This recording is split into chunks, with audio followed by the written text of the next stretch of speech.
What's happening, boys? We are not meeting our targets for the last 3 days. ऐसा बिल्कुल नहीं चलेगा. Get serious because I want results. Is that clear?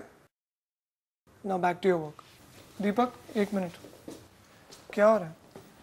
पिछले 3 दिन से तुम्हारा टारगेट पूरा नहीं हुआ.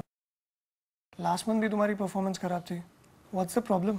सर मैं कोशिश कर रहा हूँ लेकिन पता नहीं ऐसा क्यों हो रहा है. कुछ समझ में नहीं आ रहा है. तो थोड़ी और कोशिश करो. Change your strategy. Do something different. I want results before it's too late. मैं तुम्हारी वजह से पूरे स्टोर की परफॉर्मेंस खराब नहीं कर सकता. आखिर मुझे भी जवाब देना होता है. ओके? क्या हुआ? तो फोन पर भी काफी अपसेट लग रहा था. कुछ प्रॉब्लम है? बता ना. क्या बताऊँ? क्या क्या सपने लेकर बम्बई आया था. सोचा था नौकरी मिल जाएगी तो लाइफ सेट हो जाएगी. लेकिन यहाँ नौकरी मिलना आसान है, उसे निभाना बहुत मुश्किल. तो चैंप, सेल नहीं हो रही है, ये प्रॉब्लम है ना? और तुम्हारे हिसाब से क्यों नहीं हो रही है सेल? एक तो कोई सिखाने वाला नहीं. पहले हफ्ते में 1 दिन की ट्रेनिंग थी. उससे क्या होता है? प्राइसेस इतना हाई है. आफ्टर ऑल कंपटीशन है. और भैया ये कस्टमर्स, इनके तो कोई आइटम समझ में नहीं आता. पता नहीं क्या चाहिए इनको यार. कंपनी कुछ बताती नहीं है, कस्टमर कुछ समझता नहीं है, मैनेजर कुछ समझाता नहीं है.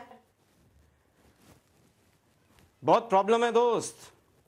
बहुत लफड़ा है, बहुत लफड़ा है. सपनों को डालो बैग में और वापसी का टिकट कटा लो. हाँ.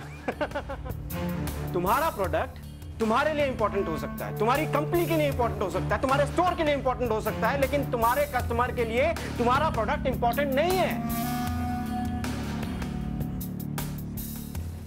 अगर अपने कस्टमर की जरूरत को जाने बगैर अपना प्रोडक्ट उस पर थोपोगे तो मुंह की खाओगे भैया.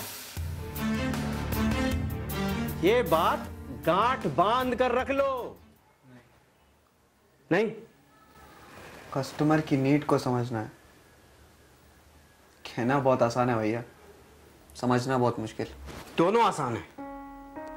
माना कि हर कस्टमर जो तुम्हारे स्टोर में आता है वो तुम्हारे लिए अजनबी है, लेकिन तभी तक जब तक तुम उसकी जरूरतों को नहीं जानते हो. चलो, तुम्हारे स्टोर में एक कस्टमर आता है फॉर एग्जांपल.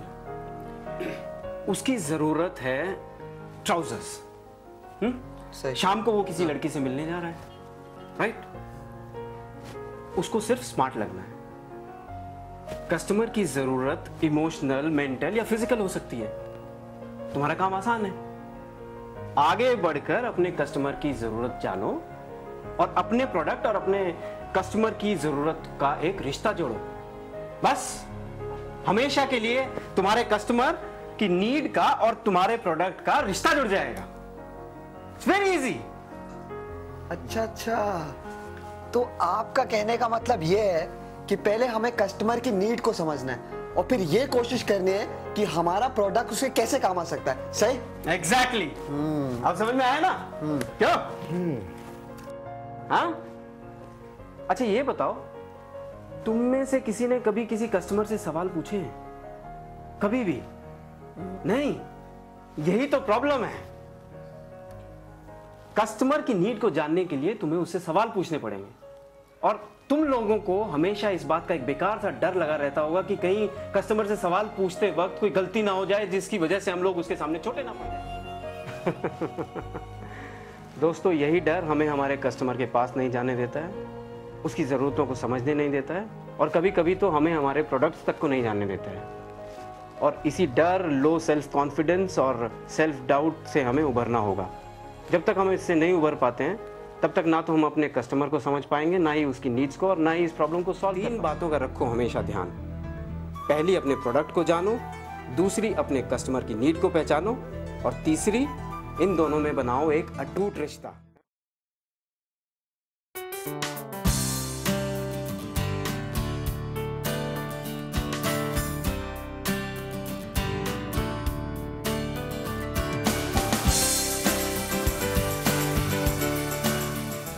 डर या छोटेपन का सवाल ही नहीं है। तरक्की की परिभाषा यही है कि कौन किस दिशा में किस रफ्तार से बढ़ रहा है, ना कि कौन कहां से आया है। ये भी एक खेल ही है, और किसी भी गेम में ओपोनेंट तो सिर्फ एक बहाना है दोस्त। असली लड़ाई तो खुद से होती है। तो मायूसी छोड़ो यार और आगे बढ़ो।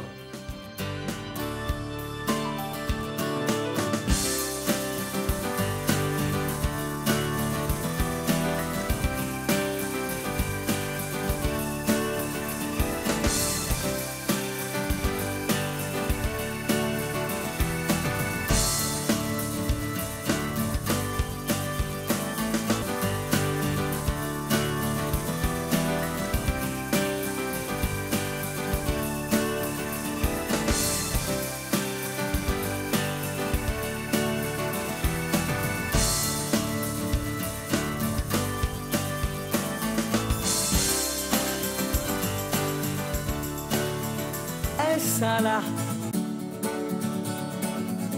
अभी अभी हुआ यकीन कि आग है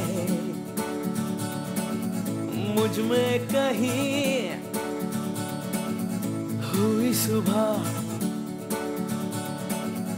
मैं जल गया।